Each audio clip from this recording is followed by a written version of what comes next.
Hello student, कैसे हो आप लोग। स्टूडेंट, आज का ये वीडियो उन सभी स्टूडेंट के लिए बहुत ही ज़्यादा इम्पॉर्टेंट है जो बोर्ड एग्ज़ाम देने वाले हैं। आज की इस वीडियो में हम क्लास 12 ऑल सब्जेक्ट यानी 5 सब्जेक्ट एक ही वीडियो में लेकर आए हैं और 500 नंबर आज की इस वीडियो में हम आपका पक्का करा कर रहेंगे। तो आज की इस वीडियो को आप लास्ट तक जरूर देखिएगा, शुरू से लेकर अंत तक, क्योंकि इसमें हमने सभी महत्वपूर्ण प्रश्न को बताया हूँ जो बोर्ड एग्जाम में आने वाला है।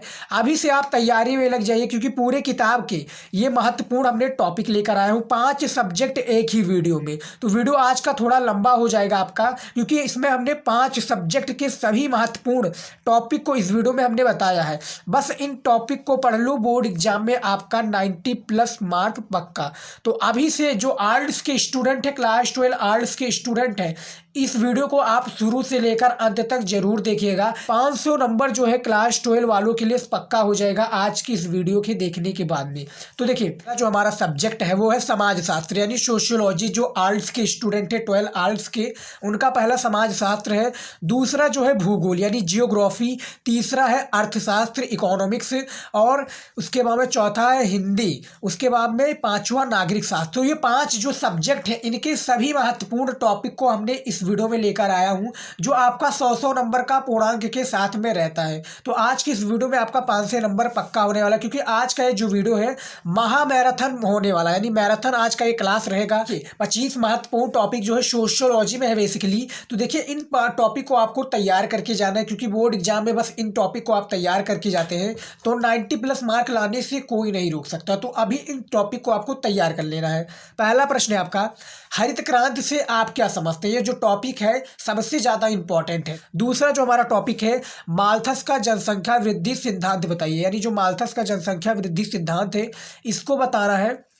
तीसरा है आपका मातृवंशीय परिवार, यानी जो मातृवंशीय परिवार से आप क्या समझते हैं, तीसरा टॉपिक है। सबसे इंपॉर्टेंट टॉपिक है, समाज शास्त्र के जितने भी स्टूडेंट हैं इनके लिए सबसे ज़्यादा इंपॉर्टेंट है, क्योंकि 5 सब्जेक्ट इस एक ही वीडियो में हमने लेकर आए। तो आज का जो वीडियो है थोड़ा लंबा हो जाएगा, तो आज की इस वीडियो को आप शुरू से लेकर अंत तक देखिएगा, क्योंकि जो 5 सब्जेक्ट है, समाज शास्त्र, भूगोल, अर्थशास्त्र, हिंदी और नागरिक शास्त्र, आज के 100 नंबर का पूर्णांक है पाँचों, उसको कंप्लीट कर देंगे। उसके बाद में जो चौथा हमारा टॉपिक है, वंध्यकरण, यानी वंध्यकरण किसे कहते हैं, वंध्यकरण का क्या तात्पर्य है। उसके बाद में पांचवा टॉपिक है माल्थस जनसंख्या वृद्धि का सिद्धांत, यानी माल्थस के अनुसार जो जनसंख्या वृद्धि सिद्धांत है इसका आपको बताना है। संख्या वृद्धि सिद्धांत है ये किस प्रकार से है, इसका तात्पर्य क्या है, इसमें डिफरेंस क्या है माल्थस की जनसंख्या में या और नॉर्मल जनसंख्या में, तो इसका भी आपको बताना है। 6 नंबर आपका है सांप्रदायवाद या सांप्रदायिकता, दोनों में आपको परिभाषा बताना है दोनों का, कि सांप्रदायवाद किसे कहते हैं और सांप्रदायिकता किसे कहते हैं, दोनों में अलग अलग है, तो इनका आपको परिभाषा देना है। उसके बाद में 7वां आपका टॉपिक है प्रत्यक्ष लोकतंत्र, यानी प्रत्यक्ष लोकतंत्र क्या है, प्रत्यक्ष लोकतंत्र क्या है, प्रत्यक्ष लोकतंत्र किसे कहते हैं, इसको भी आपको बताना है। 8वां है आपका जाति पूर्वग्रह, सबसे ज़्यादा इंपॉर्टेंट ये टॉपिक है जाति पूर्वग्रह। तो जो इस वीडियो में हमने लेकर आया हूँ 25 महत्वपूर्ण टॉपिक, ये बहुत ही ज़्यादा इंपॉर्टेंट है आपका सोशियोलॉजी की जितने भी स्टूडेंट हैं। 9th नंबर हमारा है सामाजिक संरचना, जो सबसे ज़्यादा इंपॉर्टेंट है, सामाजिक संरचना है, ये सबसे ज़्यादा इंपॉर्टेंट है। लास्ट में यदि आप लास्ट तक वीडियो देखेंगे तो हम आपको एक सरप्राइज भी देंगे, जिसमें आपका सभी इंपॉर्टेंट क्वेश्चन आंसर आएगा, जो बोर्ड एग्जाम की तैयारी के लिए आपके हर सब्जेक्ट के लिए सबसे ज़्यादा इंपॉर्टेंट होगा। तो आप वीडियो को लास्ट तक, और बीच में भी हम आपको दे सकते हैं, तो वीडियो को आप लास्ट तक जरूर देखिएगा, क्योंकि इसमें हमने सभी इंपॉर्टेंट क्वेश्चन को बताया हूँ और आपके लिए एक सरप्राइज भी है, तो सरप्राइज लेने के लिए आप तैयार रहिएगा। उसके बाद में 10 नंबर आपका है आधुनिकीकरण 3 विशेषताएं बताइए। सोशियोलॉजी के जितने भी छात्र हैं, आधुनिकीकरण किसे कहते हैं, आधुनिकीकरण की 3 विशेषताएं आपको बतानी है। ये आपकी सारी बुक में ही मिल जाएगा, जो आपका एनसीईआरटी का बुक है, एनसीईआरटी का आपको जो बुक है उसी में इन सभी प्रश्नों का आपको उत्तर मिल जाएगा, आप जाकर वहां से भी पढ़ सकते हैं। 11 नंबर है आपका पर्यावरणीय आंदोलन, यानी पर्यावरणीय आंदोलन किसे कहते हैं, इसके क्या क्या लाभ है पर्यावरण आंदोलन से, इसके बारे में भी आपको 11 नंबर में बताना है। 12 नंबर है आपका नारी आंदोलन प्रभाव, यानी नारी आंदोलन प्रभाव समाज पर क्या प्रभाव डालता है, नारी आंदोलन का, नारी आंदोलन पर प्रभाव, जो समाज पर नारी के आंदोलन से क्या प्रभाव पड़ता है, इसके बारे में आपको संक्षिप्त में बताना है। तो बिल्कुल संक्षिप्त में इसका बताइएगा। तो 12 ये टॉपिक था, क्योंकि 25 महत्वपूर्ण टॉपिक है, तो याद रखिएगा। 13 हमारा टॉपिक है हलपति किसे कहते हैं। सोशियोलॉजी में आपकी बुक में ये दिया गया है हलपति किसे कहते हैं। इस बार भी काफ़ी चांसेस है बोर्ड एग्जाम में इसके आने की, तो इसको अभी भी आप जाकर तैयार कर लीजिए, क्योंकि कॉपी पेन आपने अभी तक लेकर नहीं बैठा हूँ तो आप बैठ लीजिए, क्योंकि आपके ये जो मैं प्रश्न बता रहा हूँ सबसे ज़्यादा इंपॉर्टेंट है। और इम्पॉर्टेंट इसलिए क्योंकि 5 सब्जेक्ट इस वीडियो में लेकर आया हूँ और सभी जो मैं टॉपिक बता रहा हूँ इनको आपको तैयार करके जाना है बोर्ड एग्जाम में। यदि मैं 25 टॉपिक बता रहा हूँ और 25 में से यदि आपका 15 टॉपिक आ गया बोर्ड एग्जाम में तो आपको लिखना है, क्योंकि इनमें से मेरी गारंटी है कि 25 में से 15 तो कंफर्म है। याद रखिएगा 15 तो कंफर्म है, तो अभी आप मेहनत करना स्टार्ट कर दीजिए, उन सभी प्रश्नों को तैयार कर लीजिए। उसके बाद में हमारा 15 नंबर टॉपिक है 1901 जनसंख्या महत्वपूर्ण क्यों मानी जाती है। यानी जो 1901 में कराई गई जनसंख्या है या कराई गई जनसंख्या ये क्यों महत्वपूर्ण मानी जाती है, इसके बारे में भी आपको डिटेल में लिखना है बिल्कुल। 16 आपका जो टॉपिक है विशिष्ट, देखिए विशिष्ट भारतीय चेतना कब जन्म लिया, जो विशिष्ट भारतीय चेतना ये कब जन्म लिया इसके बारे में आपको बताना है। 16 नंबर हमारा ये टॉपिक हो गया। उसके बाद में 17 नंबर हमारा टॉपिक है नातेदारी। अब देखिए नातेदारी के कई पार्ट आ जाते हैं। नातेदारी से किसे कहते हैं, नातेदारी के नातेदारी कितने प्रकार के होते हैं, नातेदारी के फ़ायदे क्या हैं, नातेदारी से नुकसान क्या है, तो ये आपके नातेदारी में आ जाते हैं। तो नातेदारी भी आपको पढ़ लेनी है बिल्कुल डिटेल में कि नातेदारी की परिभाषा क्या होगी या परिवार की परिभाषा क्या होगी, ये आपका नातेदारी के रिलेटेड में ही आता है। 18 नंबर आपका टॉपिक है सामाजिक अपवर्जन या बहिष्करण। देखिए सामाजिक अपवर्जन या बहिष्करण ये क्या है इसके बारे में भी आपको बताना है। सामाजिक अपवर्जन का एक अलग परिभाषा है और बहिष्करण का एक अलग परिभाषा, इनमें अंतर नहीं पूछा जाता है, बस सामाजिक अपवर्जन या बहिष्करण का आपको परिभाषा देना है, अलग अलग दे दीजिएगा। उसके बाद में 19 है भूमि सुधार, यानी भूमि सुधार किसे कहते हैं, भूमि सुधार का क्या अभिप्राय है, भूमि सुधार से आपका आशय क्या है, इसके बारे में भी आपको पूरा डिटेल में पढ़ लेना है। 20 नंबर हमारा टॉपिक है सोशियोलॉजी की जितने भी छात्र हैं आपके डिमांड पे ही हमने इस वीडियो को बनाया है। काफ़ी स्टूडेंट का डिमांड था कि सर वीडियो बनाइए जो कि इंपॉर्टेंट टॉपिक्स पे हो और जो बोर्ड एग्जाम में आने वाले हो, तो ये आपके ही लिए है। 20 नंबर जो हमारा है प्रातिनिधिक लोकतंत्र, यानी प्रातिनिधिक लोकतंत्र किसे कहते हैं, 20 नंबर हमारा ये टॉपिक है, इसको भी आपको तैयार कर लेना है। 21 नंबर है जनसंख्या वृद्धि, यानी जनसंख्या वृद्धि किसे कहते हैं, 21 नंबर आपका टॉपिक है जनसंख्या वृद्धि के सिद्धांत क्या है, जनसंख्या वृद्धि से क्या अभिप्राय है, इसके बारे में भी आपको पढ़ लेना है। 22 नंबर हमारा टॉपिक है विस्तारित परिवार क्या है, यानी विस्तारित परिवार क्या है, तो ये आपके नातेदारी के रिलेटेड में ही आ जाता है। आप जाएंगे सर्च करेंगे इसको बारे में भी आपका आ जाता है परिवार किसे कहते हैं, परिवार से क्या है, तो नातेदारी के रिलेटेड में ही आपका ये विस्तारित परिवार आ जाता है, इसको भी आपको पढ़ लेना है। जो भी मैं बता रहा हूँ इन सभी प्रश्नों को आपको बुक में ही प्रश्न का उत्तर मिल जाएगा, आप जाकर देख ले सकते हैं और इनको आप कॉपी पेन में लिख लीजिए, कॉपी में लिख लीजिए, तब जाकर आप ढूंढनेंगे तो ढूंढने में काफ़ी आसानी होगी। उसके बाद में हमारा जो 23 नंबर टॉपिक है जनजातीय की 3 विशेषताएं बताइए, यानी जो जनजातीय की 3 आपको विशेषताएं बतानी है, कौन कौन सी विशेषताएं हैं इसको आपको बताना है बिल्कुल डिटेल में कि जनजातीय किसे कहते हैं। जनजातियों की 3 विशेषताएं मुख्य इस प्रकार से हैं, मुख्य प्रकार से हैं, इस प्रकार से हैं, इसको आपको देना है। 24 नंबर है आपका सामाजिक सर्वेक्षण, यानी सामाजिक सर्वेक्षण किसे कहते हैं इसके बारे में भी आपको बताना है। तो ये आपका जो प्रश्न है, मैं जो प्रश्न बता रहा हूँ कोई मेरी वो फैंटासी नहीं है, मैं इंपॉर्टेंट क्वेश्चन को ही लेकर आया हूँ जो कि पूरे बुक से रिलेटेड है और ये कई ना कई हर साल आपका पूछा भी जा रहा है। 2022 में भी काफ़ी क्वेश्चन इसमें पूछे गए हैं, तो जो 2021 और 2020 में बीते हो चुके हैं इस बार भी काफ़ी चांसेस है कि वो आपके बोर्ड एग्जाम में आ जाए। 25 नंबर जो हमारा टॉपिक है कृषक समाज, यानी कृषक समाज सोशियोलॉजी में पूछा गया है कि कृषक समाज किसे कहता है, कृषक समाज कितने प्रकार के होते हैं, तो इसको भी आपको डिटेल में बिल्कुल पढ़ लेना है। इन सभी को मैं जो बता रहा हूँ आपको यदि तैयार कर लेते हैं तो 100 में से आपको 100 में से 90 नंबर लाना से कोई भी नहीं रोक सकता, तो इन सभी को अभी जाइए तैयार कर लीजिए। देखिए जो हमारा दूसरा टॉपिक आ जाता है जियोग्राफी, यानी भूगोल से रिलेटेड आ जाता है, जो आपका 70 नंबर का बोर्ड एग्जाम में पूर्णांक होता है। तो चलिए इसको भी हम लेकर आते हैं आपके सामने। ये अब हमारा आ गया जियोग्राफी, यानी क्लास 12 जो जियोग्राफी के छात्र हैं उनके लिए 30 महत्वपूर्ण टॉपिक है। जो हमारा अगला था वो 25 टॉपिक था, वो भी सोशियोलॉजी पर। दूसरा जो हमारा है 70 नंबर का ये जियोग्राफी का पूर्णांक होता है और बोर्ड एग्जाम में 30 नंबर जो होता है आपका प्रैक्टिकल ये होता है, यानी प्रैक्टिकल के द्वारा वो 30 नंबर को आपको दिया जाता है। तो इन सभी जो मैं टॉपिक को बता रहा हूँ ये कॉपी पेन ले लीजिए, लिख लीजिए। उसके बाद में जो हमारा 30 महत्वपूर्ण टॉपिक है, अभी से तैयार कर लो इन प्रश्नों को, यानी ये टॉपिक है और प्रश्न दोनों कह सकते हैं। तो जो पहला आपका टॉपिक है जियोग्राफी यानी भूगोल का, मानव भूगोल को परिभाषित कीजिए, यानी जो मानव भूगोल है इसको आपको परिभाषित कीजिए, या मानव भूगोल से आपका क्या आशय है, ये प्रश्न भी आपका बोर्ड एग्जाम में पूछ लिया जा सकता है। उसके बाद में जो दूसरा हमारा है प्रकृति के मानवीकरण की संकल्पना क्या है, यानी जो प्रकृति की मानवीकरण की संकल्पना है ये क्या है, इसके बारे में भी आपको डिटेल में इसका प्रश्न का उत्तर देना है। 3 नंबर आपका जो टॉपिक है जनसंख्या घनत्व से आप क्या समझते हैं, यानी जो जनसंख्या घनत्व है इससे आप क्या समझते हैं, इसका परिभाषा दीजिए। जनसंख्या घनत्व के क्या कारण है, जनसंख्या घनत्व घटते जा रहे हैं, या जनसंख्या का घनत्व किसे कहते हैं, इसके बारे में आपको 3 नंबर टॉपिक में बताना है। उसके बाद में चौथा हमारा टॉपिक है जन्म दर और मृत्यु दर में अंतर, यानी जो जन्म दर है इसको क्या किसको कहते हैं और मृत्यु दर क्या है, इसमें आपको दोनों में डिफरेंस यानी इसको अंतर बताना है कि जन्म दर इसे कहते हैं और मृत्यु दर इसको कहते हैं। तो आपको दोनों में बताना है। ये सभी जो मैं बता रहा हूँ टॉपिक इंपॉर्टेंट है और इन सभी को आपको डिटेल में प्रश्न पढ़ना है। जैसे मानव भूगोल की कई शाखाएं, मानव भूगोल की मुख्य शाखा बताइए, मानव भूगोल का परिभाषित कीजिए, मानव भूगोल को किसने परिभाषित किया, मानव भूगोल के अनुसार यानी रेटिजल के अनुसार मानव भूगोल की परिभाषा लिखिए। तो ये सबको आपको क्या करना है, डिटेल में बिल्कुल पढ़ना है स्टूडेंट, क्योंकि ये सभी जो आपका क्वेश्चन है इंपॉर्टेंट है।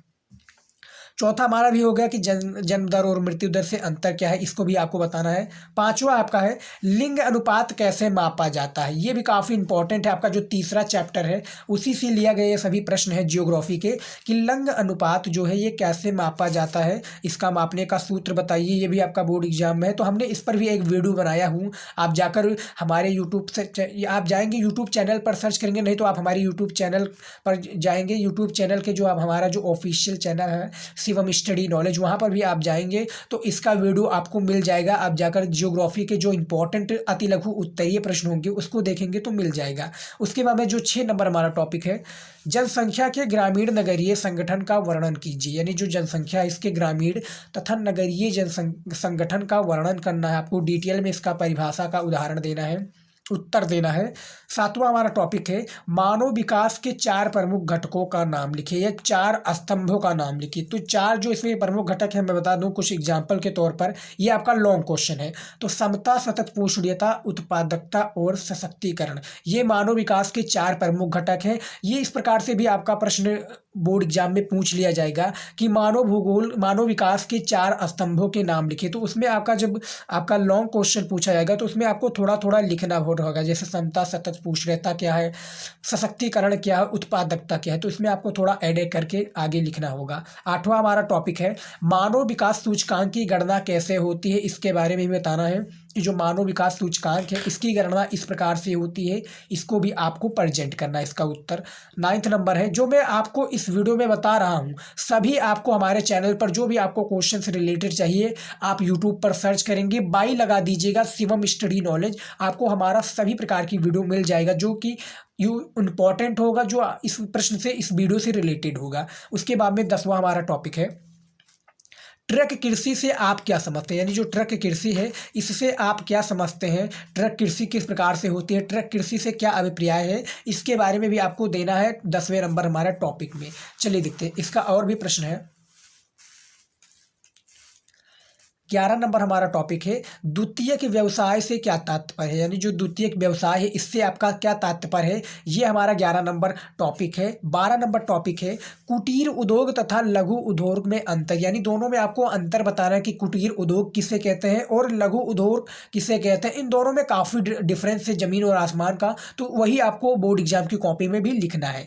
13 नंबर हमारा जो टॉपिक है लौह कुटीर उद्योग, देखिए लौह इस्पात उद्योग के विकास के कारक, यानी जो लौह इस्पात उद्योग के विकास के जो कारक हैं वो कौन कौन से कारक हैं इसको आपको बताना है। तो कारक के बारे में भी आपको डिटेल में बिल्कुल बताना है जो कि आपका काफ़ी ज़्यादा इंपॉर्टेंट है। तो इन सभी प्रश्नों को मेरी रिक्वेस्ट है आप तैयार कर लीजिए, और आपको इन सभी का हमने एक डेडिकेटेड सी वीडियो बनाया जिसमें हमने सभी अति लघु उत्तरीय प्रश्न को क्लियर किया है, यानी कन्फर्म किया है, तो उसको भी आपको मिल जाएगा।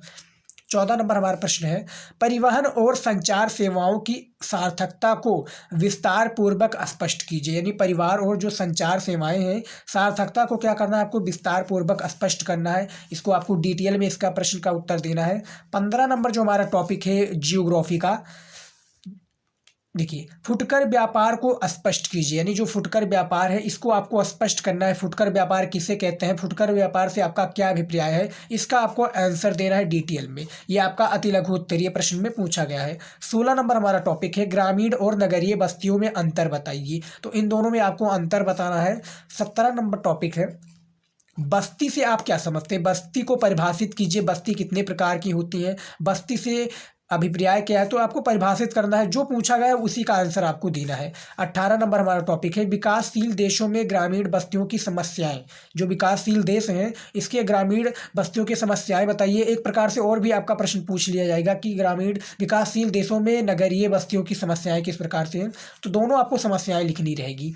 19 नंबर हमारा टॉपिक है जनसंख्या के वितरण को प्रभावित करने वाले कारक, यानी जो जनसंख्या वितरण को प्रभावित करने वाले कारक हैं, तो 3 ही बेसिकली कारण है, जलवायु, जनसंख्या और एक कारक है, तो उसको कारक भी आप देख सकते हैं। तो जनसंख्या के वितरण को प्रभावित करने वाले आपको कारकों का नाम लिखना है, जो कि जितने भी प्रकार के कारक हों आपको नाम लिख देना है। ये आपका लघु उत्तरीय प्रश्न है, तो इसको आपको डिटेल में भी उसका आंसर देना पड़ेगा कि जैसे जनसंख्या, जलवायु, तो इसके बारे में भी आपको लिखना रहेगा। 20 नंबर हमारा टॉपिक है कृषि सेक्टर में भारतीय श्रमिकों को सर्वाधिक अंश संकलन, यानी जो कृषि के 6 सेक्टर है इसमें भारतीय जो श्रमिक है यानी मजदूर है सर्वाधिक अंश का संकलन करते हैं, इसके बारे में भी आपको बताना है 20 नंबर टॉपिक में। 21 नंबर हमारा टॉपिक है पल्ली बस्ती को परिभाषित कीजिए, यानी जो पल्ली बस्ती है इसको आपको परिभाषित करना है। बिल्कुल डिटेल में भी परिभाषित कीजिए कि पल्ली बस्ती किसे कहते हैं, बस्ती जो कितने प्रकार की होती हैं, उसके बाद में जैसे मलिन बस्तियां, गुच्छित बस्तियां, इसके बारे में भी आपको बताना है बिल्कुल डिटेल में। तो हमारा 21 नंबर भी टॉपिक हो गया। चलिए देखते हैं अगला जो हमारा टॉपिक है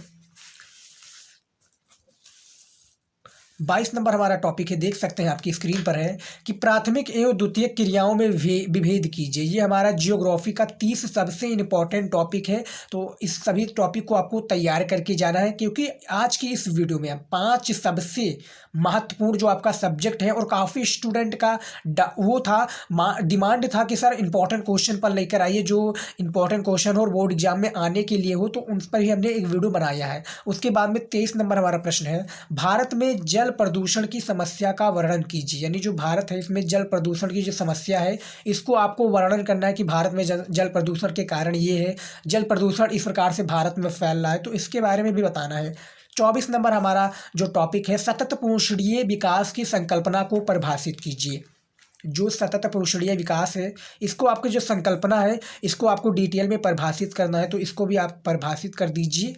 उसके बाद में 24 नंबर हमारा टॉपिक हो गया। 25 नंबर हमारा जो टॉपिक है रोपण कृषि के 2 फसलों का नाम, यानी जो रोपण कृषि है इसके आपको 2 फसलों के नाम लिखना है। तो 2 फसलों का आप नाम भी लिख सकते हैं, आपको डिस्क्रिप्शन में लिंक मिल जाएगा, आप जाकर वहाँ से भी वो वीडियो भी देख सकते हैं। 26 नंबर हमारा टॉपिक है स्थानांतरण या झूमिंग कृषि से आप क्या समझते हैं, या स्थानांतरण या झूमिंग कृषि से आप क्या समझते हैं, इससे आपका क्या अभिप्राय है, इसके बारे में भी आपको बताना है।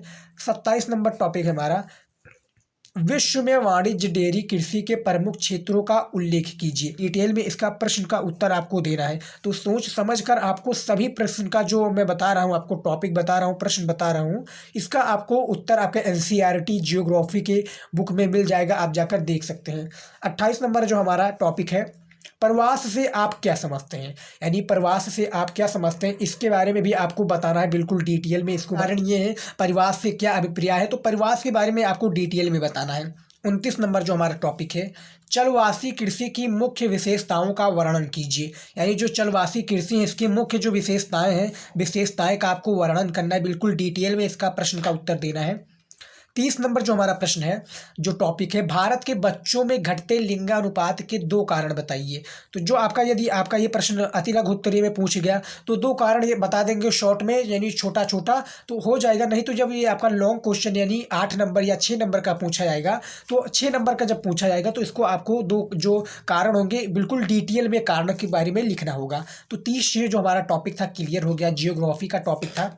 अब हमारा आ जाता है अर्थशास्त्र का, जो कि 100 मार्क्स का ये भी आपका पूर्णांक के साथ में होता है। और यदि आपने अभी तक यहाँ तक वीडियो देख रहे हैं और चैनल को हमारे सब्सक्राइब नहीं करना तो सब्सक्राइब कर लीजिए, क्योंकि बोर्ड एग्जाम की जो तैयारी हम जोरों शोरों से करा रहे हैं और आपकी तैयारी के लिए हम दिन रात मेहनत कर रहे हैं। क्योंकि ये जो टॉपिक मैं बता रहा हूँ इसमें बहुत समय लगा है लिखने में, मेहनत काफ़ी लगी इसमें, 2 दिन का मेहनत 3 दिन का मेहनत लगा है। अगला टॉपिक आ जाता है तीसरा अर्थशास्त्र का आ जाता है, अर्थशास्त्र के सब्जेक्ट का टॉपिक आ जाता है, अर्थशास्त्र के सब्जेक्ट का टॉपिक आ जाता है। तो इसको भी आपको तैयार करके जाना है। तो देखिए हमारा अब आ गया है इकोनॉमिक्स का, यानी जो हमारा इकोनॉमिक्स के 30 इंपॉर्टेंट टॉपिक है, तो इसमें भी आपका अभी से तैयार कर लो इन टॉपिक को, क्योंकि 30 इंपॉर्टेंट महत्वपूर्ण टॉपिक है और महत्वपूर्ण टॉपिक इन्हीं में से आपका सभी प्रश्न जो है मैं टॉपिक बता रहा हूँ आपका बोर्ड एग्जाम में आएगा। तो इन सभी को अभी से तैयार कर लीजिए, बहुत ही ज़्यादा इंपॉर्टेंट है आपके लिए।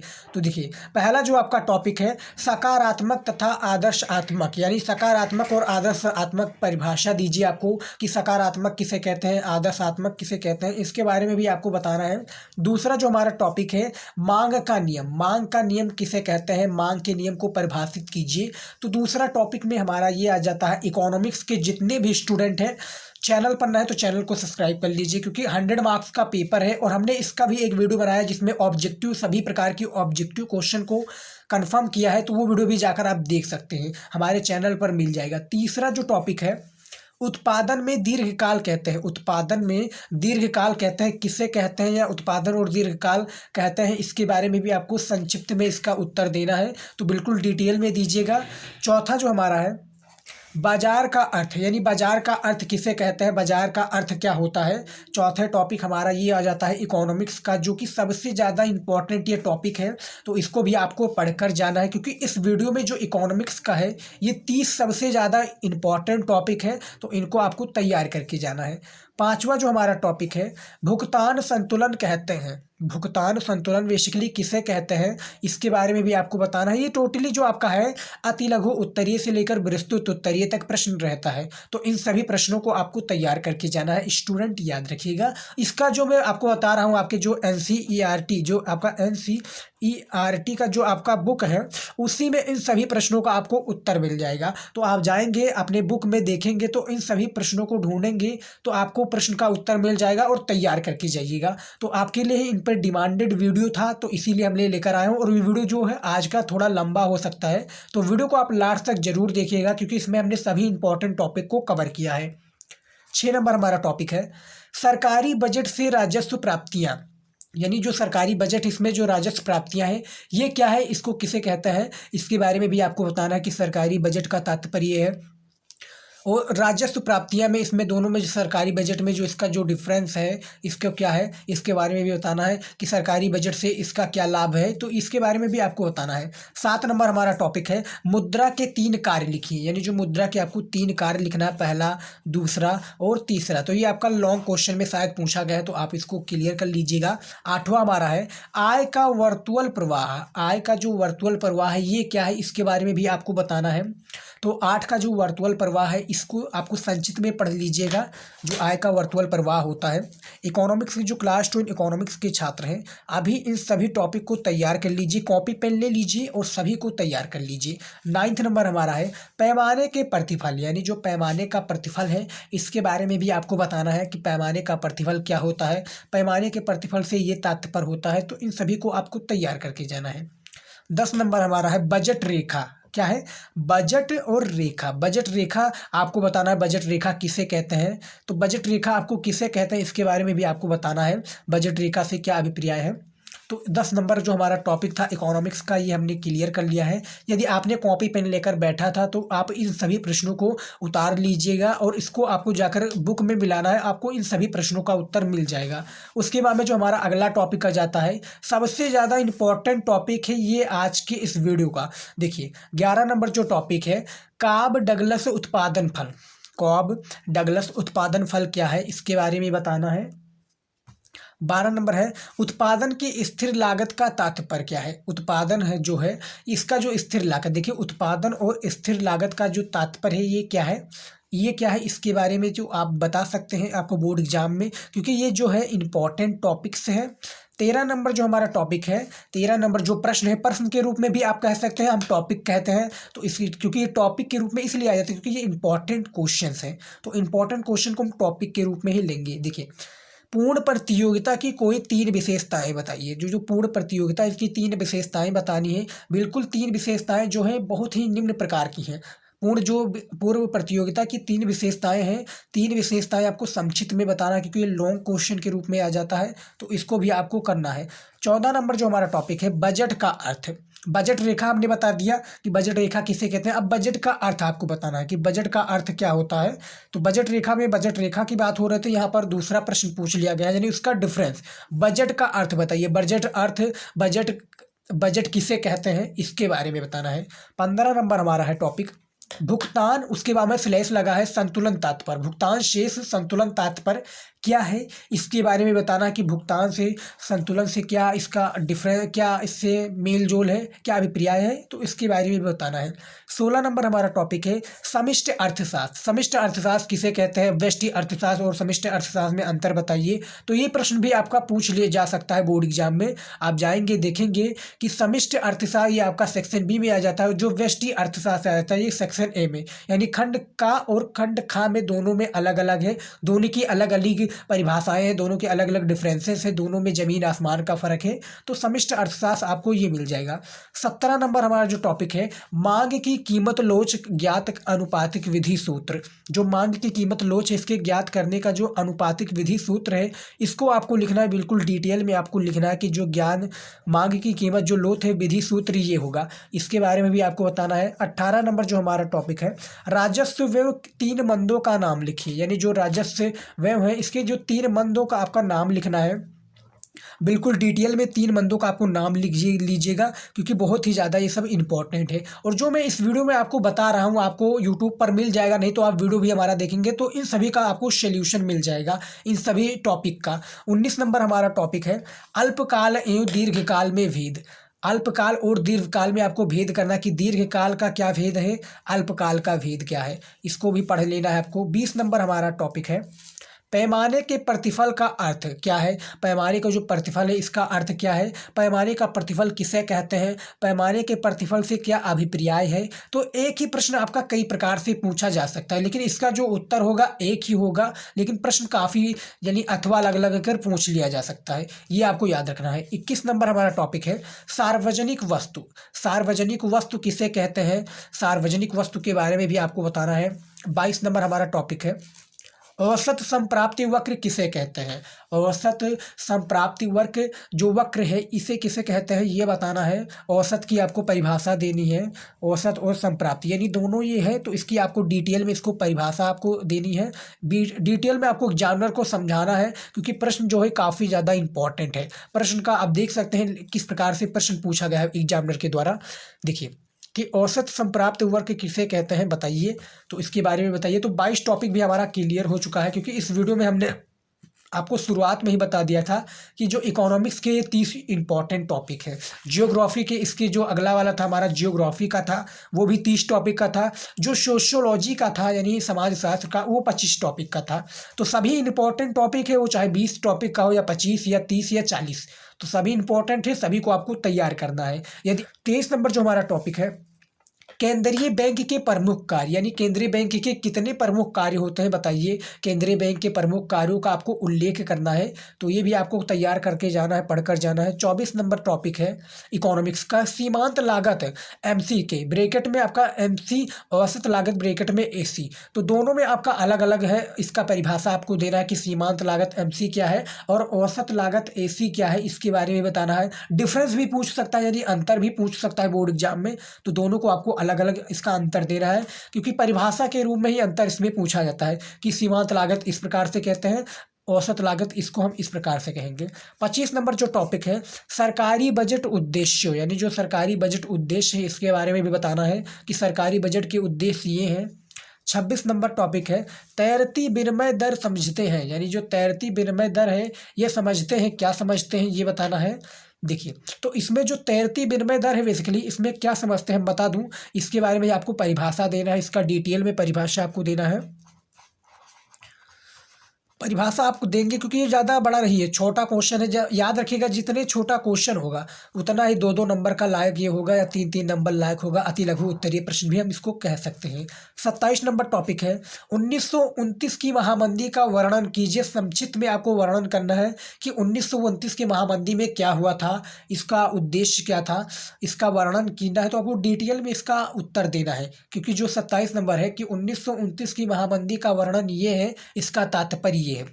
28 नंबर हमारा टॉपिक है व्यष्टि अर्थशास्त्र, उसके बाद में समष्टि अर्थशास्त्र का अंतर, यानी जो व्यष्टि अर्थशास्त्र इसको कहते हैं। मैंने आगे आपको बताया था आगे वाले जो 11 और 12 टॉपिक था कि समष्टि अर्थशास्त्र और व्यष्टि अर्थशास्त्र में अंतर भी पूछा जाएगा, तो ये पूछ दिया जा चुका है। आप देख सकते हैं कि व्यष्टि अर्थशास्त्र किसे कहते हैं और समष्टि अर्थशास्त्र किसे कहते हैं। तो इसको आपको अंतर पढ़कर जाना है और इसको कॉपी में लिख कर आना है। बोर्ड एग्जाम में यदि प्रश्न पूछा जाए तो जब प्रश्न पूछा जाए तुरंत आप बोर्ड एग्जाम में की कॉपी में लिख दीजिए, आपको हिचकिचाना ना पड़े, इस तरीके से आप याद करके जाइएगा।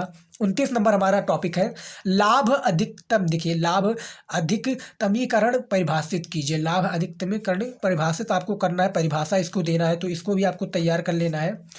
30 नंबर हमारा जो टॉपिक है आखिरी टॉपिक है इकोनॉमिक्स का बेरोजगारी दर की परिभाषा, यानी जो बेरोजगारी दर है इसको आपको परिभाषित करना है कि बेरोजगारी दर क्या है, बेरोजगारी दर से क्या होता है। तो ये इकोनॉमिक्स के आपको रूप में परिभाषित करना होगा, यानी इकोनॉमिक्स के जो रूप है इकोनॉमिक्स के अकॉर्डिंग इसको आपको परिभाषित करना होगा कि बेरोजगारी दर इतनी प्रतिशतता से। आपको मैथ से रिलेटेड आपको प्रश्न का उत्तर भी देना होगा, तो बेरोजगारी दर की परिभाषा भी आपको लिख दी है।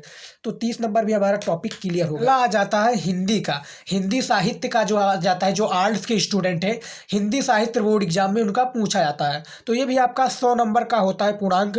तो हम इसमें भी बताते हैं कि क्या क्या आपको बोर्ड एग्जाम में पढ़कर जाना है, क्या क्या आपको तैयार करके जाना है, जो आपको बोर्ड एग्जाम में 100 में से 100 नंबर दिलाकर रहेगा। तो चलिए देखते हैं, उसका भी हम देख लेते हैं। ये अब हमारा हिंदी से रिलेटेड टॉपिक आ गया है। जो हिंदी साहित्य के स्टूडेंट है, आर्ट्स के जो स्टूडेंट है उनके लिए ये टॉपिक है क्लास 12 हिंदी। देखिए 21 महत्वपूर्ण टॉपिक, इन टॉपिक को आपको तैयार करके जाना है। 100 में से 100 नंबर लाने से कोई भी नहीं रोक सकता। और यदि आप मेहनत कर रहे हैं तो किस्मत की इतनी बड़ी औकात नहीं कि आपके सपनों को पूरा ना होने दे। तो आप अभी से मेहनत करना स्टार्ट कर दीजिए। यदि आपके बोर्ड एग्जाम में अच्छे अंक नहीं आते हैं तो आपको किस्मत को दोष बिल्कुल भी नहीं देना है। याद रखिएगा स्टूडेंट, यदि आप अभी से मेहनत करना स्टार्ट कर देते हैं तो आपको किस्मत भी नहीं रोक सकती अच्छे अंक लाने से। तो अभी से आप मेहनत करना स्टार्ट कर दीजिए। देखिए 21 महत्वपूर्ण टॉपिक है क्लास 12 हिंदी के छात्र के लिए, तो इन सभी को आपको तैयार करके जाना है। 100 नंबर के पूर्णांक के साथ है। तो देखिए खंड का से हम स्टार्ट करेंगे, क्योंकि खंड का और खंड खा ये 2 भागों में डिवाइड होता है। खंड का में आपका गद्य पद से रिलेटेड आ जाता है, लेकिन जो खंड खा में आता है हिंदी व्याकरण से रिलेटेड आ जाता है। तो 50-50 नंबर का पूर्णांक होता है सेक्शन ए सेक्शन बी भी, तो याद रखिएगा। चलिए देखते हैं, पहला जो हमारा टॉपिक है हिंदी का, हिंदी के बहुविकल्पीय प्रश्न, यानी क्या है हिंदी के बहुविकल्पीय प्रश्न, जो कि आपका 10 नंबर का पूछा जाता है। इसको भी आपको तैयार करके लेना है, यानी तैयार कर लेना है। हिंदी के ये जो बहुविकल्पीय प्रश्न है 10 अंक का, एक अंक का 10 प्रश्न पूछा जाए, जो आपका 10 नंबर बोर्ड एग्जाम में दिला कर रहेगा। तो इसको भी आपको तैयार कर लेना है। इसका भी हमने एक वीडियो बनाया, यानी सभी प्रकार की जो इंपॉर्टेंट क्वेश्चन से रिलेटेड था, जो बोर्ड एग्जाम में हर साल पूछे जाते हैं और जो इस बार भी पूछे जाएंगे, तो उसका भी हमने ऑब्जेक्टिव क्वेश्चन का वीडियो बना दिया है। आप जाएंगे चैनल पर मिल जाएगा, नहीं तो आप यूट्यूब पर सर्च करेंगे बाय शिवम स्टडी नॉलेज लगा देंगे, आपको सभी प्रकार की जो हमारी इस वीडियो में हमने जो भी बताया है आपको वहाँ पर मिल जाएगा। तो आप जाएंगे सर्च करेंगे मिल जाएगा। दूसरा जो हमारा आ जाता है टॉपिक महत्वपूर्ण गद्यांश। अब देखिए महत्वपूर्ण गद्यांश में आपको क्या क्या तैयार करके जाना है बोर्ड एग्जाम में, जो आपका आने वाला हो। पहला आपका हो गया राष्ट्र का स्वरूप, दूसरा हो गया भाषा और आधुनिकता, तीसरा है अशोक के फूल। गद्यांश कैसे हल करें, यदि आप ये वीडियो नहीं देखें तो आपको डिस्क्रिप्शन में लिंक मिल जाएगा, आप जाकर वो वीडियो भी देख सकते हैं। तो गद्यांश किस प्रकार से हल करें, और ये 10 नंबर का आपका गद्यांश होता है बोर्ड एग्जाम में, याद रखिएगा। क्योंकि 100 नंबर का पूर्णांक है, यदि 70 नंबर का पूर्णांक होता तो 6 नंबर या 7 नंबर का पूछा जाता है, लेकिन ये क्लास 12 हिंदी के छात्र के लिए है। तो 500 नंबर का बेसिकली जो बोर्ड एग्जाम में पूर्णांक होता है एक सब्जेक्ट का 100 नंबर। तो देखिए महत्वपूर्ण गद्यांश में आपको क्या तैयार करना है, राष्ट्र का स्वरूप का सभी जो गद्यांश दिया हुआ है सभी को आपको गद्यांश का तैयार करके जाना है, जो राष्ट्र के स्वरूप चैप्टर से है। वासुदेव शरण अग्रवाल द्वारा ये लिखित है। दूसरा आपका है भाषा और आधुनिकता। भाषा और आधुनिकता भी आपको सभी जो गद्यांश है भाषा और आधुनिकता को, इसको भी आपको पढ़कर जाना है, तैयार करके जाना है। और तीसरा है अशोक के फूल, जो कि आचार्य हजारी प्रसाद द्विवेदी जी से है, तो इसको भी आपको तैयार करके जाना है, महत्वपूर्ण गद्यांश को। ये भी बोर्ड एग्जाम में काफ़ी ज़्यादा इंपॉर्टेंट है। तीसरा जो टॉपिक है महत्वपूर्ण पद्यांश, तो महत्वपूर्ण पद्यांश में आपको क्या क्या तैयार करना है जो आपको 10 नंबर दिलाकर जाए। देखिए, पहला आपका है प्रेम माधुरी यमुना छवि, जो कि भारतेंदु हरीशचंद्र द्वारा लिखा गया है। प्रेम माधुरी और यमुना छवि तो दोनों ये भारतेंदु हरीशचंद्र के द्वारा है। तो इनमें से आपको पद्यांश को, सभी जो पद्यांश हैं जो प्रेम माधुरी से रिलेटेड है, जो यमुना छवि से है, इनको आपको पढ़कर जाना है डिटेल में, इसका संदर्भ। और यदि आपने महत्वपूर्ण पद्यांश का भी वीडियो नहीं देखा है कि किस प्रकार से बोर्ड एग्जाम में हल करें, तो वो वीडियो भी आप जाकर देख सकते हैं, आपको डिस्क्रिप्शन में लिंक मिल जाएगा। तो इसमें आपको प्रेम माधुरी में हो गया पावन दूतिका, जो कि अयोध्या सिंह उपाध्याय हरियोध जी के द्वारा लिखा गया पावन दूतिका, इसका भी आपको सभी पद्यांश को हल करना है। तीसरा है आपका गीत, जो कि महादेवी वर्मा द्वारा लिखित है, गीत 1, गीत 2, गीत 3, तो इनको भी आपको तैयार करके जाना है। इनमें से आपको पद्यांश को है पढ़कर जाना है।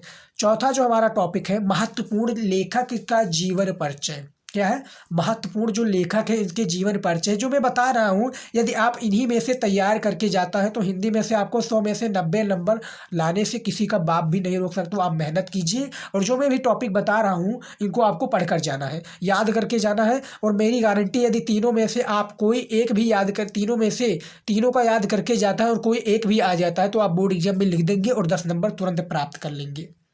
चौथा जो हमारा टॉपिक है महत्वपूर्ण लेखक का जीवन परिचय, पहला है आपके कन्हैयालाल मिश्र प्रभाकर जी, इनको आपका जीवन परिचय तैयार कर लेना है। दूसरा है डॉक्टर वासुदेव शरणा अग्रवाल जी, इनको भी आपका जीवन परिचय तैयार कर लेना है।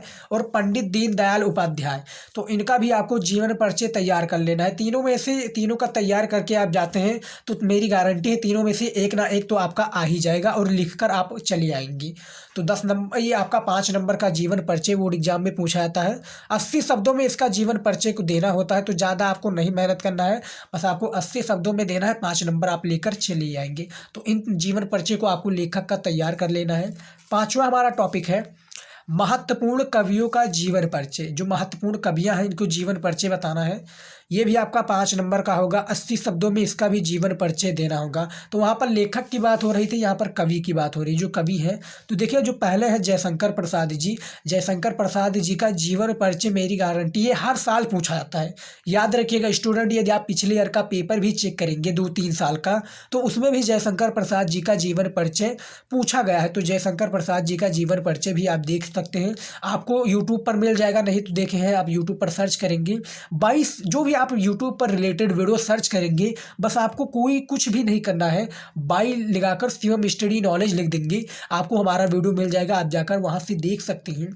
दूसरा जो कवि है मैथिली शरण गुप्त जी, इस बार काफ़ी चांसेस है, पिछले बार नहीं आए थे मैथिली शरण गुप्त जी, लेकिन इस बार काफ़ी चांसेस है कि बोर्ड एग्जाम में आ जाए मैथिली शरण गुप्त जी का जीवन परिचय, तो इनको भी आपको तैयार करके जाना है। तीसरा है आपके महादेवी वर्मा जी, तो महादेवी वर्मा जी का भी जीवन परिचय हर साल बोर्ड एग्जाम में आता है, और इसका भी हमने एक डेडिकेटेड बनाया है कि जिस प्रकार से आप, यानी बोर्ड एग्जाम में किस प्रकार से आप महादेवी वर्मा जी का जीवन परिचय लिखें जिसमें आपको पूरा नंबर मिले, यानी पूरा नंबर मिले, तो वो वीडियो भी आप जाकर देख सकते हैं। 5 नंबर का है, आपको 5 नंबर जरूर मिलेगा। तो देखिए, हमारा 5 टॉपिक तो इस वीडियो में क्लियर हो, क्योंकि 21 टॉपिक है तो 5 टॉपिक तो हमने क्लियर कर दिया है। अब चलिए देखिए, हमारा जो अगला टॉपिक आ जाता है, देखिए 6 नंबर हमारा टॉपिक है पंचलाइट कहानी। अब देखिए, पंचलाइट कहानी में क्या करना है, उद्देश्य करना है या सारांश। तो ये 2 प्रश्न पूछे जाते हैं, पंचलाइट कहानी का उद्देश्य दीजिए या पंचलाइट कहानी का सारांश लिखिए। तो ये भी आपका 5 नंबर का होता है। 8 नंबर, 80 शब्दों में आपको इसका उत्तर देना रहता है। उसके बाद में 7वां है बहादुर कहानी। देखिए, बहादुर कहानी भी आपको बताना है, तो इसमें अथवा लगा कर रहता है, चाहे आप बहादुर का कीजिए चाहे आप पंचलाइट का कीजिए, लेकिन आपको तैयार सभी का कर जाना है, यानी तैयार आपको सभी का करके जाना है। तो बहादुर कहानी में भी वही सेम प्रोसेस है, चाहे आप सारांश कीजिए चाहे आप उद्देश्य कीजिए, दोनों में भी आपको वही सेम देखने को मिल जाएगा। उसके बाद में जो हमारा 8वां टॉपिक आ जाता है 8वां टॉपिक क्या है, स्वपठित खंड काव्य। ये भी आपका 5 नंबर का है, 80 शब्दों में इसको भी आपको इसका देना होता है।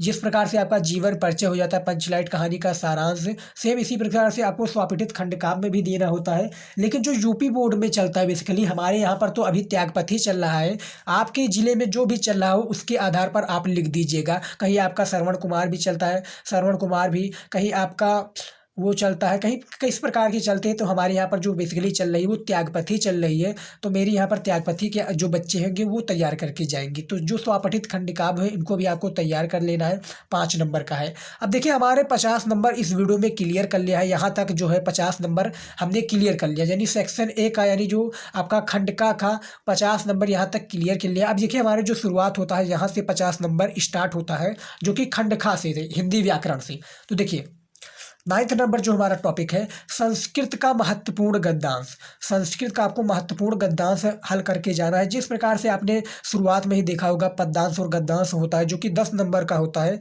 लेकिन यहाँ पर आपको जो पद्यांश और गद्यांश होगा हिंदी संस्कृत का, आपको 10 नंबर का होगा, सॉरी 7 नंबर का ये पूछा जाएगा, संस्कृत का महत्वपूर्ण गद्यांश। अब देखिए कौन कौन से आपको तैयार करके जाने हैं जो महत्वपूर्ण संस्कृत गद्यांश होते हैं। पहले आपको जातक कथा को तैयार कर लेना है, दूसरा आपका महर्षि दयानंद, जो कि महर्षि दयानंद के ऊपर आधारित है, और तीसरा आपका संस्कृत भाषायाम महत्वम। तो इन तीनों को आपको, संस्कृत के जो महत्वपूर्ण गद्यांश की बात हो रही है, तो गद्यांश के लिए आपको 7 नंबर दिए जाएंगे बोर्ड एग्जाम में, तो इनको भी आपको तैयार करके जाना है। अब देखिए प्रश्न किस प्रकार से पूछा जाएगा, मैं प्रश्न को भी आपको कुछ टिप्स दे दूंगा कि प्रश्न इस प्रकार से पूछा जाएगा कि निम्नलिखित में से संस्कृत का संदर्भ हिंदी में अनुवाद कीजिए, यानी निम्नलिखित गद्यांश में से किन्हीं एक का, यानी 2 या 3 दे दिए जाएंगे, तो 2 नहीं आपका गद्यांश दे दिया जाएगा। तो गद्यांश में से 2 गद्यांश दे दिए जाएंगे, तो उन्हीं में से बताया जाएगा कि निम्नलिखित में से किन्हीं एक का संदर्भ हिंदी में अनुवाद कीजिए। तो हिंदी में आपको अनुवाद करना रहेगा, जिसके लिए एग्जामिनर जो है आपको 7 नंबर देगा। अब देखिए जो हमारा 10 नंबर टॉपिक है, संस्कृत का महत्वपूर्ण पद्यांश। संस्कृत का महत्वपूर्ण पद्यांश, या ब्रैकेट में श्लोक भी कह लीजिए, इसको श्लोक भी कहते हैं और पद्यांश भी कहते हैं, तो याद रखिएगा। अब देखिए सेम प्रोसेस जिसमें इसमें प्रकार थे, सेम इसी प्रकार से इसमें भी है, 7 नंबर ये भी आपका होगा, याद रखिएगा 7 नंबर ये भी आपका होगा। अब देखिए इसमें जो संस्कृत पद्यांश को, इसको आपको तैयार करके जाना है। देखिए निपत, देखिए निपत दिलीप, इसको भी आपको तैयार करना है, निपुत दिलीप। दूसरा आपका जातक कथा, इसको तैयार करके जाना है। तीसरा है आपका सुभाष रत्नान। तो मैं जो भी आपको ये गद्यांश के बारे में बता रहा हूँ, पूरा जो आपका गद्यांश है, जो जातक कथा के पूरे 2-3 होंगे उनको तैयार कर लेना, सुभाष रत्नान के 7-8 होंगे उनको तैयार करके जाना है। तो इन सभी को यदि आप तैयार कर लेंगे तो एक ना एक तो आपका बोर्ड एग्जाम में आ ही जाएगा, और आप 7 नंबर लेकर चले आएंगे। तो संस्कृत का महत्वपूर्ण गद्यांश और पद्यांश को, श्लोक को आपको हल कर लेना है। 11 नंबर जो हमारा टॉपिक आ जाता है, संध विच्छेद। क्या आ जाता है, संध विच्छेद। अब देखिए संध विच्छेद 3 नंबर का, बेसिकली आर्ट्स की जो स्टूडेंट है, साहित्य जो आपका हिंदी साहित्य पूछा जाता है, उनमें 3 प्रश्न का ये पूछा जाता है। तो 1-1 नंबर का होगा, 3 नंबर दे दी जाएंगे, और वो भी ऑब्जेक्टिव के फॉर्मेट में पूछा जाता है। तो 1-1 नंबर का होगा, याद रखिएगा। दूसरा जो हमारा टॉपिक है, समास विग्रह। यदि आपने संध विच्छेद और समास विग्रह का वीडियो नहीं देखा है तो आप यूट्यूब पर सर्च करिएगा, सभी प्रकार के हमने वीडियो बनाया हुआ, संध विच्छेद से रिलेटेड भी बनाया कि 4 टॉपिक एक ही वीडियो में, 6 टॉपिक एक ही वीडियो में, तो आप सर्च करेंगे यूट्यूब पर मिल जाएगा। तो समास विग्रह का भी आपको देख लेना है वीडियो। चलिए देखते हैं अगला जो हमारा टॉपिक है। देखिए 13 नंबर हमारा टॉपिक है शब्द रूप। क्या है, शब्द रूप। 13 नंबर जो सबसे इंपॉर्टेंट टॉपिक है हिंदी का, शब्द रूप क्या है, ये भी आपका 2 नंबर का पूछा जाता है, शब्द रूप, इसको भी तैयार कर लेना है। धातु रूप भी आपका 2 नंबर का पूछा जाता है, इसको भी आपको तैयार कर लेना है। 15 नंबर जो हमारा टॉपिक है प्रत्यय। प्रत्यय भी आपका 2 नंबर का पूछा जाता है, महत्वा, कृत्वा। तो धातु शब्द लगा के, जैसे धातु प्लस आपको कत्वा, तो इस प्रकार से बराबर त्वा हो जाएगा। तो महत्व, जैसे महत्व पूछा गया तो उसके धातु प्लस लगा के इस प्रकार से आपका देना होगा। 16 है आपका विभक्ति परिचय। विभक्ति का आपको परिचय देना है कि विभक्ति परिचय क्या है, इसका भी हमने वीडियो बनाया हुआ हूँ, आप देख सकते हैं 16 नंबर टॉपिक का। 17 नंबर टॉपिक क्या है, रस। अब रस में क्या आ जाता है, करुण रस, हास रस, श्रृंगार रस, वियोग रस। तो इसको भी आपको परिभाषा देना है। अब देखिए रस, छंद और अलंकार, इसका भी हमने वीडियो बनाया है, आप जाकर यूट्यूब पर सर्च करेंगे। एक नया सा हम वीडियो लाने वाले हैं, जल्द ही आपको मिल जाएगा वीडियो, जिसमें हमने तीनों का, यानी देखिए तीनों का आपको मिल जाएगा, रस और छंद और अलंकार, तीनों का एक ही वीडियो में आपको सॉल्यूशन मिल जाएगा कि किस प्रकार से बोर्ड एग्जाम में रस छंद अलंकार मिले, जो कि पूरा नंबर मिले। तो ये 2-2 नंबर का बेसिकली होता है रस छंद अलंकार, तो 2-2 नंबर वाला एक भी नहीं छोड़ना है, तैयार करके जाना है।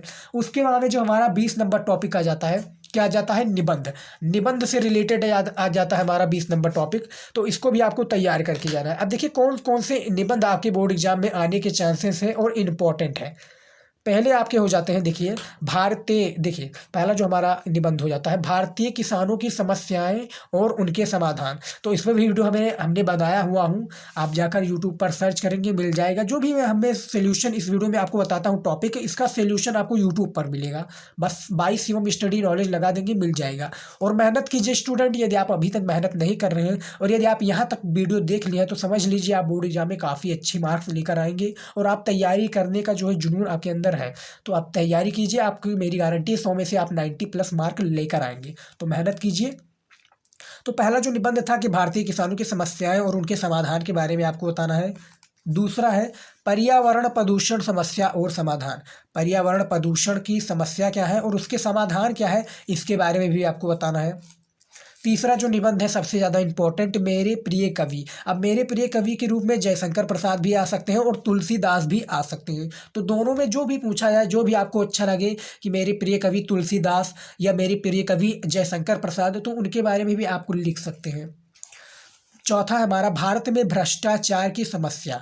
तो भारत में भ्रष्टाचार की समस्या क्या है, इसके बारे में आपको डिटेल में बताना है कि भारत में भ्रष्टाचार की समस्या यह है। इसको समाधान भी आपको बताना भी पड़ेगा, यदि आपका पूछ लिया जाएगा तो समाधान भी आपको बताना पड़ेगा, याद रखिएगा। तो ये हमारा हो गया भारतीय भ्रष्टाचार की समस्या और समाधान।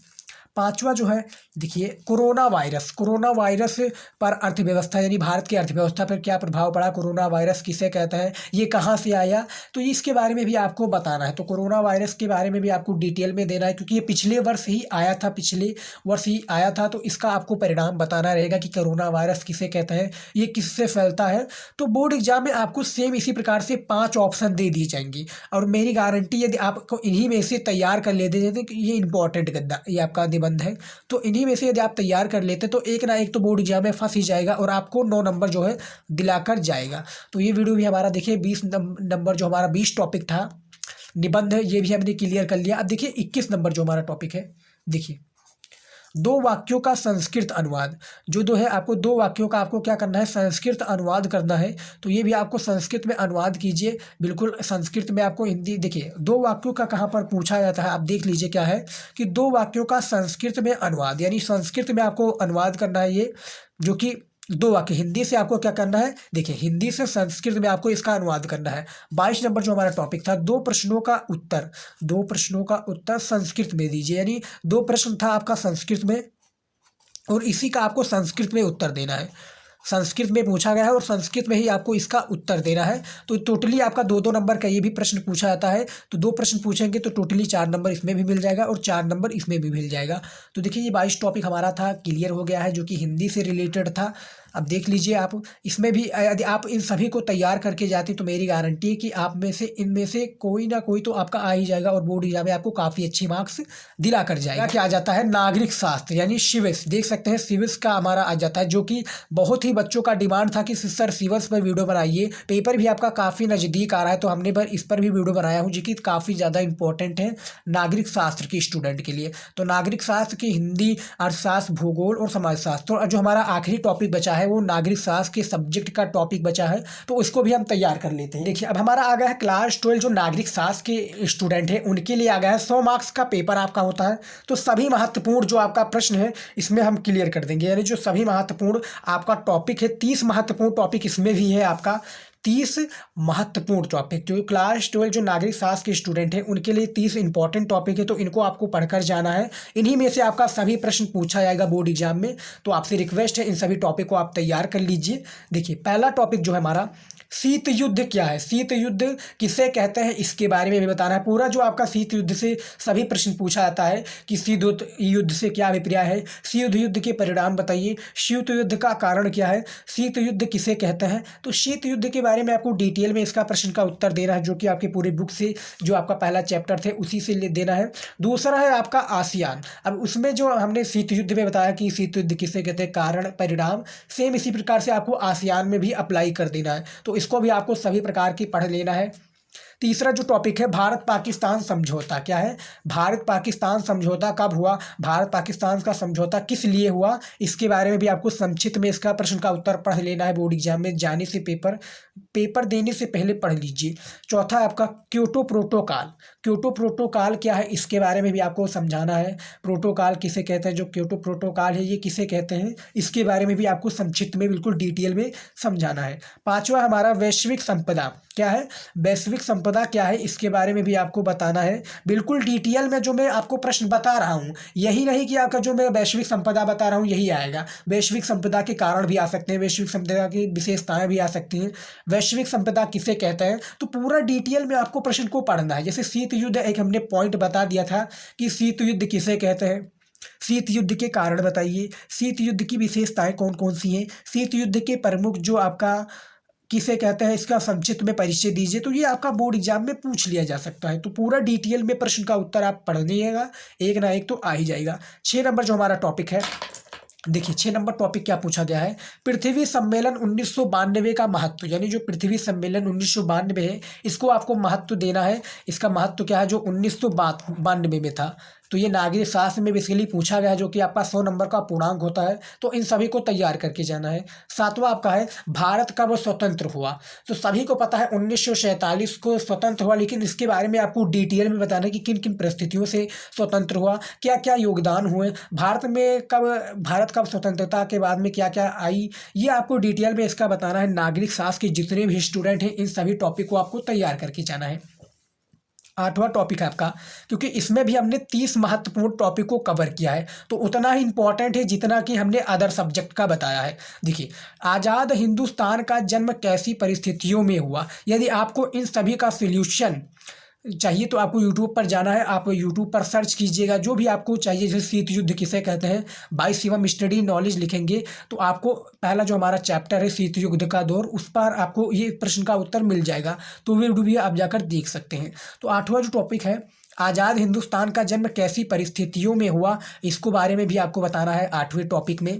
9th नंबर जो हमारा टॉपिक है, देखिए द्विराष्ट्र सिद्धांत क्या था, द्विराष्ट्र सिद्धांत क्या था, इसके बारे में भी बताना है। वेरी वेरी इंपॉर्टेंट ये सभी टॉपिक है, तो मेरी रिक्वेस्ट है कि इन सभी टॉपिक को आपको तैयार करके जाइएगा। काफ़ी स्टूडेंट कहते हैं कि सर जो आपने प्रश्न बताया था वो आया नहीं, तो मेरी गारंटी है यदि आपने इन सभी प्रश्नों को तैयार कर दिया, और जो भी मैं अलग रिलेटेड वीडियो लाता रहता हूं उनमें से यदि आपका कोई प्रश्न नहीं आया तब आप हमें बाद में बताइएगा, लेकिन अभी इन सभी जो प्रश्न मैं बता रहा हूं इनको आपको तैयार करके जाना है। और जो भी मैं रिलेटेड वीडियो लेता हूं जो आपकी बोर्ड एग्जाम से रिलेटेड हो रहा है, मॉडल पेपर सॉल्व कराते रहता हूँ, लॉन्ग क्वेश्चन लेता हूँ, शॉर्ट क्वेश्चन लेता हूँ, BVI जो ऑब्जेक्टिव क्वेश्चन है उसको भी हम लाता रहता हूँ। तो आप जाएंगे देखेंगे सभी प्रकार की आपको सोल्यूशन मिल जाएगा और सभी को आपको तैयार करके जाना है। 10 नंबर जो टॉपिक है, गुट निरपेक्ष आंदोलन। गुट निरपेक्ष आंदोलन किसे कहते हैं, इसके बारे में भी आपको डिटेल में इसका संक्षिप्त परिचय देना है। ये छोटा क्वेश्चन है लेकिन कभी कभी इसका लॉन्ग क्वेश्चन भी पूछ लिया जाता है। इतना ही प्रश्न पूछा जाएगा लेकिन लॉन्ग क्वेश्चन में इसका आंसर देना होगा, जो कि 250 वर्ड में देना होगा। 8 नंबर का ये शायद पूछा जाएगा, याद रखिएगा। चलिए देखते हैं, अगला देखते हैं। 11 नंबर हमारा टॉपिक है, शीत युद्ध से धीमी गति की होड़ और दौड़ पर नियंत्रण। यानी जो शीत युद्ध के धीमी गति की होड़ और दौड़ पर नियंत्रण क्या है, इसके बारे में बताना कि शीत युद्ध के क्या क्या चाल थे, शीत युद्ध किन किन देशों से लड़ा जाता है, शीत युद्ध का प्रारंभ किन देशों ने किया, ये बताना है। 12 नंबर जो हमारा आ जाता है, सोवियत संघ का विघटन का परिणाम। जो सोवियत संघ है इसके विघटन का आपको परिणाम बताना है कि इसके विघटन क्या क्या क्या परिणाम थे, तो इसके बारे में भी आपको डिटेल में पूरा बताना है। 13 नंबर जो टॉपिक है, नागरिक शास्त्र के जितने भी स्टूडेंट हैं अभी हमारे चैनल पर नए हैं तो चैनल को सब्सक्राइब कर लीजिए और वीडियो को लाइक कीजिएगा, क्योंकि हमने इस वीडियो के लिए बहुत ही मेहनत की है और आपकी डिमांड पर ही हमने ये वीडियो बनाया हूँ, जो कि सभी इंपॉर्टेंट टॉपिक था। 5 सब्जेक्ट इसमें हमने कंफर्म किया, यानी 5 सब्जेक्ट के सभी इंपॉर्टेंट टॉपिक। तो देख सकते हैं वीडियो कितना लंबा जा रहा है, लेकिन आप लंबे वीडियो को मत देखिएगा। लंबे वीडियो जो है इसको आप देखिए, लंबे वीडियो के ड्यूरेशन पर मत जाइएगा, क्योंकि इसमें हमने सभी महत्वपूर्ण प्रश्न को कवर किया है। तो आपका 1 घंटा का ये शायद वीडियो भी बन जाएगा। देखिए operation Iraqi freedom, operation Iraqi freedom क्या है इसके बारे में बताना है। इराकी मुक्ति अभियान जिसको ऑपरेशन इराकी फ्रीडम भी कहते हैं, तो इसके बारे में आपको संक्षिप्त बताना है कि इसे किसे कहते हैं, ऑपरेशन फ्रीडम किससे स्टार्ट हुआ, इसके बारे में भी आपको बताना है।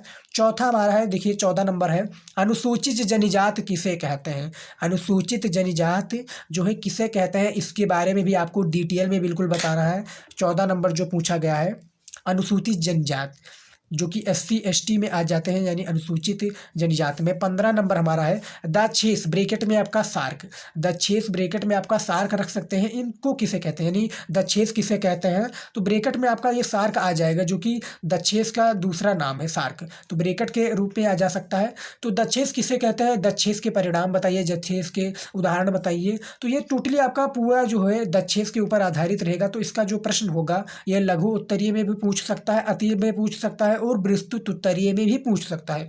तो इसको भी आपको दक्षेस किसे कहते हैं इसको तैयार करके जाना है। 16 नंबर जो टॉपिक है, दक्षेस के महत्व। अब जैसे हमने आपको बताया था शुरुआत में कि दक्षेस किसे कहते हैं, दक्षेस के महत्व क्या है, दक्षेस की विशेषताएं बताइए, तो ये इसके बारे में भी आपको देना रहेगा। तो दक्षेस के महत्व यहाँ पर पूछा गया, इसको भी आपको तैयार करके जाना है। 17 नंबर हमारा टॉपिक है, नक्सलवादी आंदोलन। नक्सलवादी आंदोलन किसे कहते हैं, इसको भी आपको डिटेल में बताना है। नक्सलवादी आंदोलन के क्या क्या परिणाम थे, नक्सलवादी आंदोलन कहाँ से प्रारंभ हुआ, तो इसको भी आपको डिटेल में पढ़कर जाना है, तैयार करके जाना है। 18 नंबर जो हमारा टॉपिक था, नागरिक शास्त्र के जो स्टूडेंट हैं उनके लिए है ये सभी प्रश्न।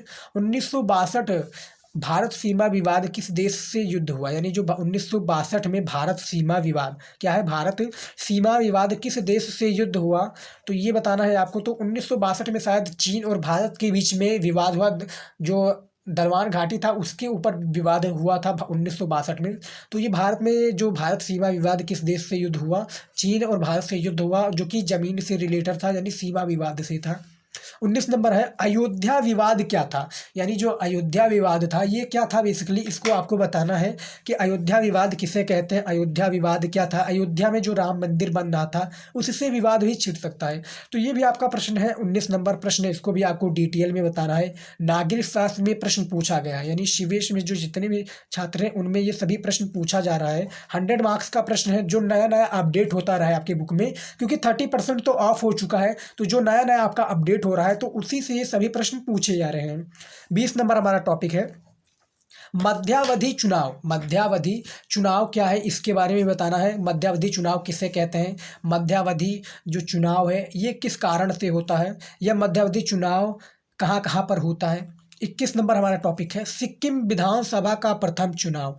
सिक्किम जो विधानसभा है इसका प्रथम चुनाव कब हुआ, इसके बारे में भी बताना है कि सिक्किम जो आपका राज्य है इसमें जो विधानसभा का प्रथम चुनाव हुआ ये कहाँ पर हुआ, ये बताना है। तो हमारा 21 टॉपिक भी हमारा क्लियर हो चुका है। कि जो हमारा 22 नंबर टॉपिक आ जाता है, हरित क्रांति क्या थी। देखिए जो 22 नंबर टॉपिक है कि हरित क्रांति क्या थी, ये आपको बताना है। हरित क्रांति के आपको ये तो बेसिकली जियोग्राफी और सोशियोलॉजी में पूछा जाता है, लेकिन यहाँ पर पूछा गया कि हरित क्रांति क्या थी, इसके बारे में भी आपको बताना है। हरित क्रांति किस किन राज्यों से प्रारंभ हुई, हरित क्रांति का क्या अभिप्राय है, ये बारे में आपको बताना है।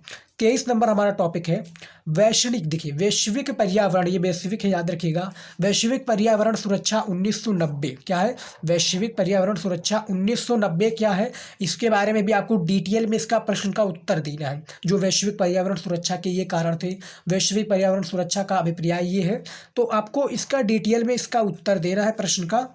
24 नंबर टॉपिक है दूसरी पंचवर्षीय योजना। जो दूसरी पंचवर्षीय योजना ये कब लागू हुई, दूसरी पंचवर्षीय योजना किसे कहते हैं, इसके भी बारे में आपको डिटेल में बिल्कुल पढ़ लेना है। डिटेल में इसका प्रश्न को पढ़ने के लिए मैं इसलिए बता रहा हूँ क्योंकि इससे रिलेटेड पूछ लिया जाएगा। जैसे दूसरी पंचवर्षीय योजना का क्या अभिप्राय है, दूसरी पंचवर्षीय योजना कब लागू हुई, कब इसका परिणाम हुआ, इसके बारे में भी आपका अपोजिट इसका पूछ लिया जाएगा, लेकिन पंचवर्षीय से ही रिलेटेड पूछा जाएगा। अब देखिए 25 नंबर टॉपिक है आसियान सदस्य देशों का नाम। जो आसियान के सदस्य देशों का आपको नाम लिखना है, या इस प्रकार से भी पूछ लिया जाएगा कि आसियान के 2 देशों का नाम लिखिए, तो इसके बारे में भी आपको डिटेल में पढ़कर जाना है। इस पर जो हमने डेडिकेटेड वीडियो बनाया जो कि अति लघु उत्तरीय का महत्वपूर्ण प्रश्न था, उसमें हमने इस सभी जो है कुछ प्रश्नों को, उसमें भी प्रश्न का उत्तर हमने बनाया है। यदि आप वेबसाइट पे जाएंगे तो और भी हमारे जो लॉन्ग क्वेश्चन आंसर है उसका भी आपको हमारे चैनल पर और वेबसाइट पर आपको पीडीएफ के साथ में सभी का आपको उत्तर मिल जाएगा, जो कि लॉन्ग क्वेश्चन का था, वहाँ पर भी आपको मिल जाएगा, तो जाकर देख सकते हैं। 26 नंबर हमारा है दो ध्रुवीय विश्व क्या है। जो दो ध्रुवीय विश्व है ये क्या है, 4 विघटन कारण लिखिए। जो दो ध्रुवीय विश्व इसके आपके 4 विघटन जो कारण है इसको आपको प्रेजेंट करना है। 26 नंबर हमारा टॉपिक ये है। उसके बाद में जो हमारा 27 नंबर टॉपिक आ जाता है क्या है, सार्क थेरेपी। क्या है सार्क थेरेपी, क्या है सार्क थेरेपी से क्या अभिप्राय है, सार्क थेरेपी किसे कहते हैं, इसको बारे में भी आपको 27 नंबर टॉपिक में पढ़ लेना है। 30 टॉपिक है बेसिकली इसमें, और सभी इंपॉर्टेंट टॉपिक है, याद रखिएगा, वेरी वेरी इंपॉर्टेंट टॉपिक है, तो इन सभी को आपको पढ़कर जाना है। उसके बाद में 28 नंबर टॉपिक क्या है, 1975 ईस्वी में आपातकाल लागू होने पर हमें क्या सीख मिलती है। यानी जो 1975 ईस्वी में आपातकाल जो लागू होने से हमें क्या सीख मिलती है, क्या इसका है, आपको संक्षिप्त में इसका परिचय देना है। जो को 1975 ईस्वी में आपातकाल लागू होने पर क्या सीख मिलती है, हमें क्या सीखने को मिलता है, इससे क्या अभिप्राय है, इसका आपको संक्षिप्त में बताना है। 29 नंबर हमारा टॉपिक है गोवा संघीय राज्य क्यों बनाया गया। जो गोवा संघीय राज्य है ये क्यों बनाया गया, इसके बारे में भी आपको बताना है। 29 नंबर टॉपिक में इसमें आपको डिटेल में बिल्कुल बताना है। उसके बाद में 30 नंबर हमारा टॉपिक है इस वीडियो का, पृथ्वी सम्मेलन किस समस्या को लेकर आयोजित किया गया। यानी जो पृथ्वी सम्मेलन है, 30 नंबर टॉपिक है नागरिक शास्त्र के। जितने भी स्टूडेंट हैं वीडियो को यहाँ तक आप देख रहे हैं तो समझ लीजिए आप बोर्ड एग्जाम में 100 में से 100 नंबर लाने वाले हैं, क्योंकि आपकी तैयारी के लिए हम दिन रात मेहनत कर रहे हैं, और आपकी रिस्पॉन्सिबिलिटी बनती है कि दिन रात आप भी मेहनत कर लीजिए और बोर्ड एग्जाम में फोड़ दीजिए। यानी 100 में से 90 नंबर लाकर दिखा दीजिए सभी को, और नाम रोशन कीजिए अपने परिवार अपने स्कूल का। तो 30 नंबर जो हमारा टॉपिक था कि पृथ्वी सम्मेलन किस समस्या को लेकर आयोजित किया गया, इसके बारे में भी बता रहा था। तो ये देखिए हमारा जो 30 टॉपिक था जो कि नागरिक शास्त्र से रिलेटेड था, वो हमने कंफर्म कर दिया है, आप देख सकते हैं। तो ये जो हमारा कुछ इंपॉर्टेंट जो टॉपिक था, हमने 30 टॉपिक क्लियर कर लिया है नागरिक शास्त्र का। तो देख सकते हैं समाज शास्त्र का 25 टॉपिक, भूगोल का 30 टॉपिक, अर्थशास्त्र का 30 टॉपिक और इसका 22 टॉपिक, और उसके बाद में नागरिक शास्त्र का 30 टॉपिक। तो आप देख सकते हैं 30 और 30 60, देखिए 30 60 30 90 90 और 90 और 20, 110 110 और 110 और 20, 110 130 और 130 और 7, 137 टॉपिक आज के इस वीडियो में हमने बिल्कुल बताया हूँ। आप देख सकते हैं 137 टॉपिक जो कि बहुत ही ज़्यादा इंपॉर्टेंट है जो आर्ट्स के स्टूडेंट हैं उनके लिए, क्योंकि आज की इस वीडियो को यदि आपने लास्ट तक देखा है तो आई होप कि पसंद आया। मिलता है नेक्स्ट वीडियो में नए टॉपिक्स को लेकर, कुछ नया लेकर आपके लिए। तो मिलता है नेक्स्ट वीडियो में। जय हिंद।